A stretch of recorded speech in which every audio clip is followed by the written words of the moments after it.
talking about the 1928 plan where black and brown Austin was pushed to the east side. You know, I really do believe this is a way to do right.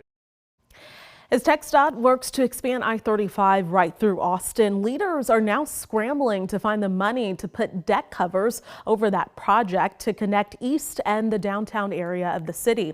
Thank you so much for joining us. I'm Jennifer Sanders. Daniel Manin has the day off. You've heard us refer to them as caps and stitches, so think parks and community spaces built over the highway, making a more seamless central Austin. But it would cost a shocking amount of money, at least $1.4 billion, all to get everything Austin wants.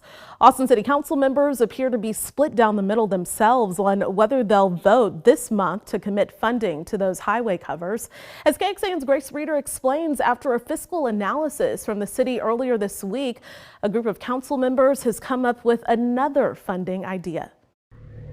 In a final scramble to fund park decks over the future I-35, Austin City Council members are combing through possible funding options that would not take away from the city's borrowing power for its proposed bond package next year. We have identified additional funding mechanisms that would allow for us to do kind of a yes and approach. Austin City Council member Ryan Alter is one of the council members who wants those highway spaces badly and is asking city staff to pivot to new options like looping a cap into the convention center project, increasing temporary right-of-way fees, and pulling from eligible transportation bonds. Looking at a car rental tax, which is something that allows for us to spend on a project like the caps, but once again couldn't be used to spend on, let's say, homelessness or parks. If city staff can swing that funding puzzle, council will still need a majority vote, and that's not a given. The diversity of funders beyond the city of Austin has shrunk considerably. Some council members question whether the city should really be the main investor here. In an analysis of highway caps in 6 other cities, a group called Hyatt Brown found other similar projects relied much more heavily on philanthropy or federal and state funds.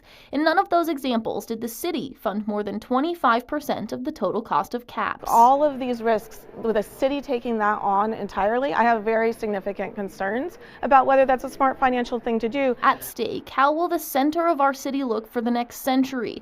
The deadline to decide, May 31st, the end of this month. We've worked so hard over the last decade plus to enable the highway expansion to accommodate some caps.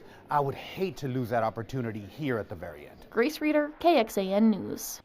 And earlier this week, City of Austin staff presented a new recommendation which included funding only 2 of the caps in its vision plan. The City of Austin was previously awarded a $105 million grant from the federal government to help with this project, but it's now caught up in the budget reconciliation process and is unlikely to make it to Austin.